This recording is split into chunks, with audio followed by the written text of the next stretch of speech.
Bonjour, c'est Jean-Christophe, bienvenue dans l'émission photo. Alors aujourd'hui c'est mercredi et on va s'intéresser à la règle des tiers. Alors je vais vous dire pourquoi je considère que utiliser la règle des tiers en photographie c'est une fausse bonne idée. On va peut-être pas être d'accord tout le temps, mais si ça vous intéresse, écoutez la suite.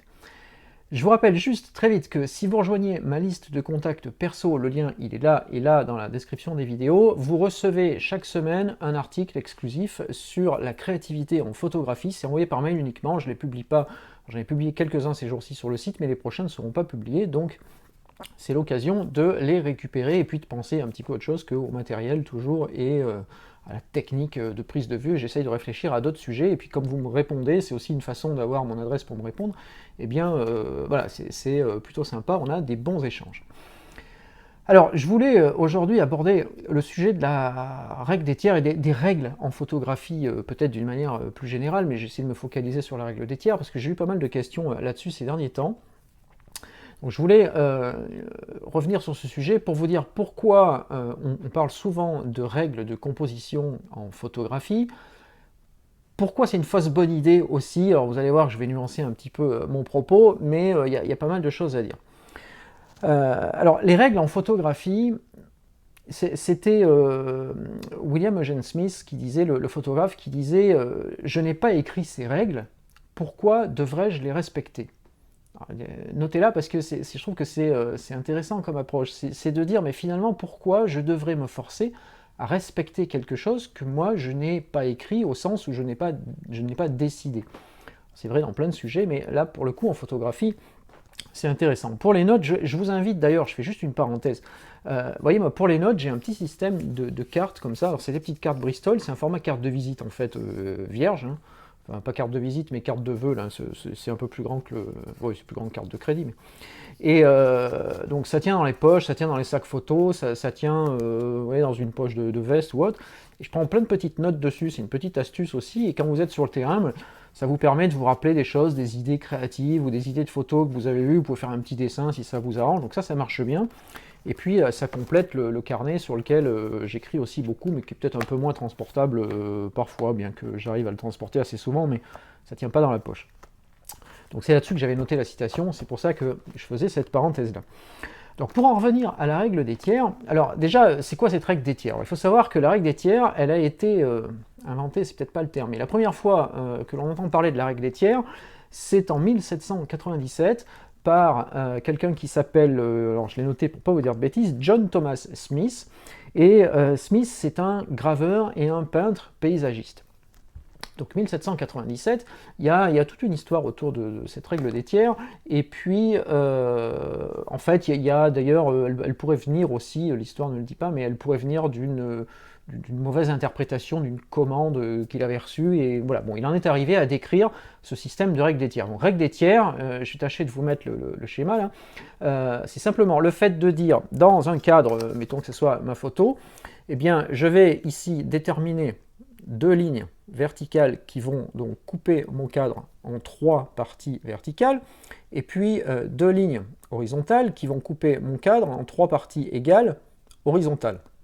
Ce qui fait que j'aurai trois bandes dans ce sens-là, trois bandes dans ce sens-là, et des points d'intersection.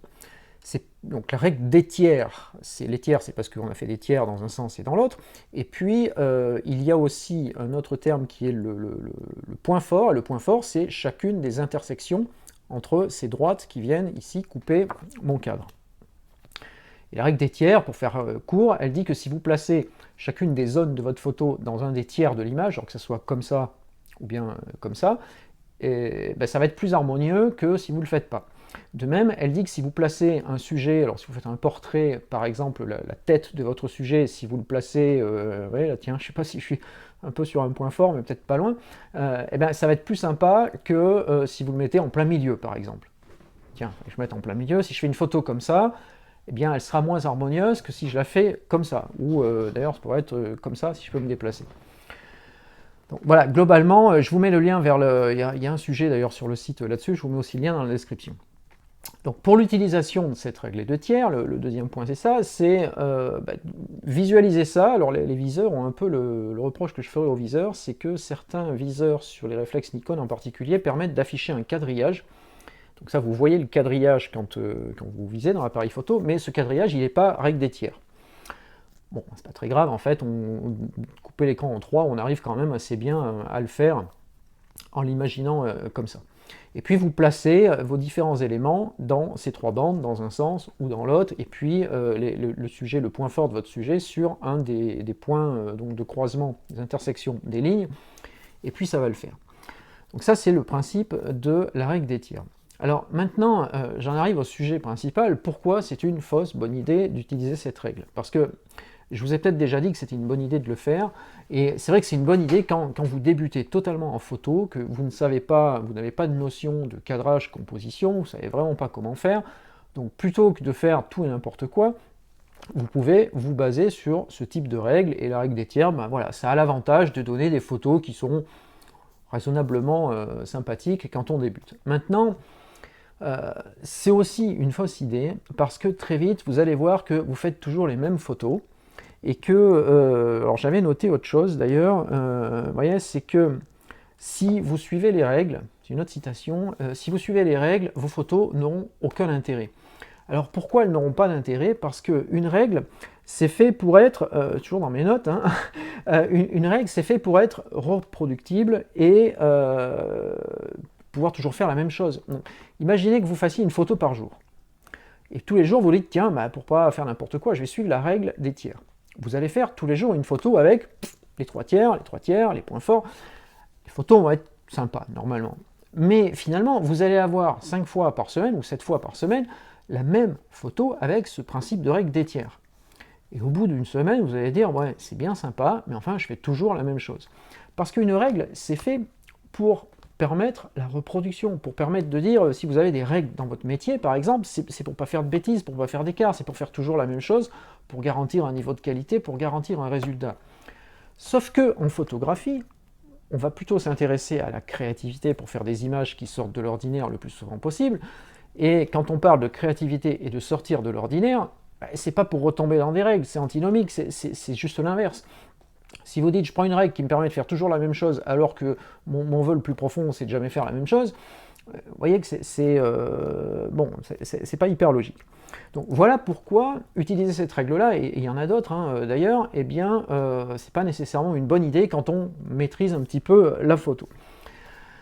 Alors, je voulais aussi revenir sur, c'était mon 3e point pour aujourd'hui, revenir sur cette règle des tiers. Pourquoi c'est aussi une fausse bonne idée? Parce que si vous vous intéressez un petit peu à la photo, aux photographes, essayez de revoir toutes les photos un peu connues qui circulent, qui ont fait ce qu'est la photographie aujourd'hui au fil des années, et essayez de voir, est-ce qu'il y a une photo digne d'intérêt qui respecte la règle des tiers? Et en fait, c'est que la réponse, c'est qu'il n'y en a pas.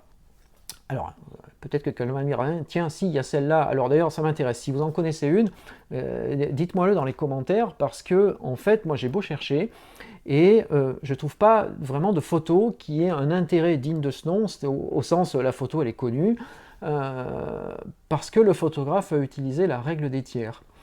Et c'est lourd de sens. Ça veut dire que si aucune photo connue ne respecte cette règle-là, finalement, pourquoi il faudrait l'appliquer? Alors, bien sûr, l'objectif le vôtre comme le mien, c'est pas toujours de devenir un photographe connu, c'est de faire des photos sympas, alors qu'au départ, quand on débute, on ne sait pas nécessairement les faire. Donc, je modère un peu mes propos. Utilisez la règle, bien sûr que ça va vous permettre de faire des photos plus sympas. Mais pour tous ceux d'entre vous, ou vous, si vous voulez passer un cran au-dessus en photo, eh bien, il va falloir oublier la règle. Parce que si vous utilisez cette règle à chaque fois, enfin celle-là ou une autre, mais que vous utilisez toujours des règles, eh bien vous allez faire toujours les mêmes photos. Alors parmi les règles, je vous ai fait une liste aussi, alors je ressors mes notes parce que j'ai pas retenu par cœur. Donc il y a la règle des tiers, il y a la règle qui dit il ne faut pas photographier en direction du soleil. Vous savez que ça donne un contre-jour et on dit bah non, voilà, ça marche pas. Ben pourquoi? Pourquoi est-ce qu'on ne pourrait pas faire une photo en regardant en direction du soleil? Alors il va falloir gérer l'exposition, ça ok, il y a des contraintes techniques, mais ça peut donner des photos géniales et j'en ai vu. Il y a une autre règle qui dit il ne faut pas centrer le sujet. Hop, voilà, mettre votre sujet au centre de la photo. Pourquoi? Alors déjà, cette règle-là, elle ne parle pas du format. Si vous faites des photos au format carré, pour ceux qui peuvent faire du moyen format, ou bien si aujourd'hui vous publiez sur les réseaux sociaux type Instagram, où on est beaucoup en format carré, centrer le format carré, pour faire cette parenthèse, vous voyez qu'on passe d'un 3,5 à un carré, ça change toutes les règles de composition et de cadrage, parce qu'on ne va plus cadrer de la même façon. D'ailleurs, j'avais prévu de vous faire un sujet sur justement le format, parce que le format a une énorme importance en photographie. 3,5, 4 tiers, 16 neuvième, 1 pour le carré, et ainsi de suite. Donc ne pas centrer le sujet, en fait c'est une règle un peu idiote, parce que c'est vrai que souvent ça donne une photo un peu, voilà, je suis un peu posé au milieu du truc, mais on peut aussi faire des photos très créatives en centrant les sujets. De même, il y a ne pas couper la tête. Alors ça ferait, voilà, faut pas faire ça, parce que ça c'est pas un cadrage sympa. Alors en vidéo, là, peut-être pas trop pour le coup. Mais on peut très bien faire des photos où les têtes sont coupées ici, ou même, j'en ai vu qui étaient coupées ici, et ça fait un résultat très sympathique, très agréable à l'œil. Donc cette règle-là, finalement, elle tombe un peu elle-même. Il y en a encore deux autres. Il y a une règle qui dit éviter de surexposer les zones claires. Parce que, par exemple, vous avez un ciel en pleine lumière, le ciel il va avoir tendance à être assez clair, il ne faut pas surexposer parce que le ciel va être encore plus clair. Ou bien peut-être une plage de sable, voilà, où il y a la neige aussi en plein hiver, voilà, il ne faut pas surexposer. Et pourquoi il ne faudrait pas surexposer? Pourquoi on n'aurait pas le droit de faire des photos en testant des choses et en disant, tiens, moi justement, je vais volontairement surexposer parce que j'ai une idée derrière la tête et que je veux voir ce que ça donne. Bien sûr qu'il faut essayer. Alors de même, il y a la règle inverse qui dit, éviter de boucher les ombres. Alors celle-là, si vous avez vu la vidéo, tiens, je vais vous mettre le lien vers, j'avais fait un sujet comme ça sur l'utilisation d'un télé 70-200 en photo de rue, en photo de paysage urbain. Et puis j'étais dans un village de Coailles qui s'appelle Collonges-la-Rouge, et justement j'ai fait plusieurs photos ce jour-là en travaillant là-dessus. Et ça a donné des résultats sympas. Pourquoi il faut éviter de boucher les ombres? Alors quand on dit boucher les ombres, ça veut dire quoi? Ça veut dire que si vous me preniez en photo, là par exemple, le t-shirt qui est noir, vous voyez que là j'ai un petit peu de détail, là j'ai calé mon éclairage pour voir un petit peu de détail, mais j'aurais pu changer l'éclairage pour, si c'était une photo par exemple, ou changer l'exposition pour que tout ça, ça soit noir, bien bouché, qu'on voit plus de détails. C'est le cas si vous faites une photo assez contrastée, par exemple en ville avec des ombres, des lumières. Je fais beaucoup de photos à Venise, par exemple, j'y vais souvent, et à Venise, il y a plein de contrastes de lumière comme ça, et on arrive à faire des choses intéressantes. Et alors cette règle a dit, non, il ne faut pas faire ça, il ne faut pas boucher les zones sombres, parce que quoi? Si moi j'ai envie de jouer sur les contrastes et de dire volontairement, je modifie mon exposition je sous-expose pour boucher mes zones sombres, et pour dégager mes zones claires, c'est mon droit, j'ai envie de faire ça. Donc pourquoi je me passerais de faire ça? Et je l'ai fait à Collonges d'ailleurs. Je fais un portrait en particulier, une photo où justement tout le reste est dans l'ombre, et puis on voit la personne en pleine lumière qui se dégage dans la photo. Alors moi elle me plaît, peut-être qu'à vous elle ne vous plaît pas, mais voilà, j'ai choisi de faire ça, donc j'ai le droit de le faire. Pourquoi une règle me l'interdirait? Voilà les quelques règles que je voulais vous citer. Donc, je vous rappelle la citation de Jane Smith qui dit pourquoi je n'ai pas écrit ces règles, pourquoi devrais-je les suivre? Voilà. C'est vraiment, posez-vous cette question. Alors, une fois de plus, je ne dis pas qu'il faut tout d'un coup se dire, oh là, je mets tout à la poubelle et je change tout, mais il faut intégrer ça dans votre démarche parce que c'est quelque chose d'important. Alors, je reviens là-dessus pour conclure. J'ai plusieurs choses à vous dire. Premièrement, je vous mets les liens vers différents articles sur la créativité, les règles, la composition dans la description des vidéos. Alors YouTube c'est là, Facebook c'est là. Je vais vous mettre également le lien vers le bouquin de Michael Freeman, le dernier, il est là, tiens, derrière, 50 pistes créatives pour la photographie. Je suis en plein dedans, hein, donc je vous en ai déjà parlé, puis je vais continuer à vous en parler, parce que ce bouquin-là, en fait, je crois que je le trimballe tout le temps avec moi. J'ai pris plein de notes dans mon carnet, et il y a un moment donné où justement Freeman, il parle de ça, de règles aussi, donc c'était intéressant, et puis je vous avoue que j'ai piqué la citation de Jane Smith là-dedans.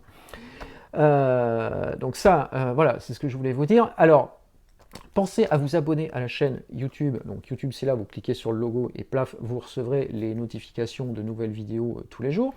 Sur Facebook, vous aimez la page, vous activez les notifications. Et le plus simple, c'est de rejoindre ma liste de contacts perso, ce qui vous permet de recevoir chaque semaine un email avec toutes les dernières infos, tout ce qu'il ne fallait pas rater, et puis surtout cet article exclusif sur la créativité. Alors, je travaille beaucoup là-dessus à titre personnel actuellement, enfin depuis cet été en fait, parce que bah voilà, j'ai décidé de changer un petit peu ma façon de procéder. Alors je m'intéresse toujours bien sûr aux choses techniques et technologiques en photo, parce que ça c'est aussi mon parcours, donc j'aime bien creuser un peu tout ça.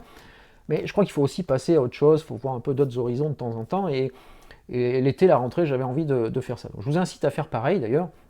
Si vous êtes toujours dans des choses un peu techniques, ou si vous avez un métier un peu technique, moi je suis très technicien à la base dans mon parcours professionnel, puis il y a des fois on dit bon j'ai un peu marre de la technique, j'ai aussi envie de voir des choses plus créatives, mais on n'est pas nécessairement artiste pour autant. Donc c'est bien de s'intéresser à ces choses-là, parce que ça permet voilà, de passer en douceur un peu à autre chose, et puis de voir un peu la photo et notre passion différemment, il y a un petit côté agréable. Donc voilà pour ce que je voulais vous dire aujourd'hui sur les règles. Alors, je vous invite vraiment à réagir, parce que je ne suis pas sûr qu'on soit tous d'accord sur ces points-là. Donc le débat va être normalement assez intéressant, passionnant. Vous réagissez déjà pas mal sur les vidéos précédentes, donc ça c'est bien. Je vous dis à demain pour un nouvel épisode, et puis merci de m'avoir suivi aujourd'hui.